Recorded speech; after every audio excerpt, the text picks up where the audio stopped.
Белгілі қазақ ақыны, Қазақстанның еңбек сіңірген қайраткері, мемлекеттік сыйлықтың лауреаты Несіпбек Айтұлы 1950 жылы 22 қыркүйекте Тарбағатай тауында дүниеге келген. 12 жасында ата-анасымен бірге атамекеніне оралады. Орта мектепті бұрынғы Семей облысына қарасты Баршатас ауылында оқыды. Болашақ жазушының поэзиядағы бастапқы, бірінші үлгісі белгілі бір ақынның туындылары емес, қазақтың қара өлеңі еді. Ол қара өлең үрдісімен құрбы-құрдастарын сықақтайтын. Семейдің тумасы еңбек жолын өте ерте бастады. 1967 жылы 8 сыныптан кейін мектепті тастап, журналистика саласымен айналысты. Ол алғашқы қызметін Шұбартау аудандық Жаңа өмір газетінде әдеби қызметкерден бастайды.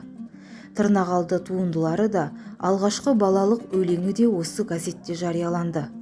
Несіпбекті жастай қызметке алған аудандық Жаңа өмір газеті әдебиет әлеміне апаратын баспалдаққа айналды.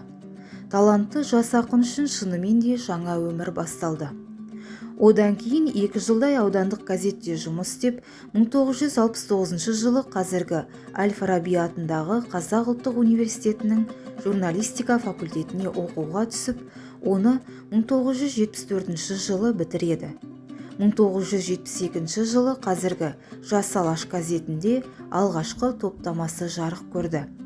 1973 жылы Балдырған журналының бас редакторы болып жүрген қазақ ақыны, халық жазушысы Мұзафар Әлімбаев студент Айтұлын жұмысқа шақырып, журналдың әдебиет бөлімінің меңгерушісі етіп қызметке алды.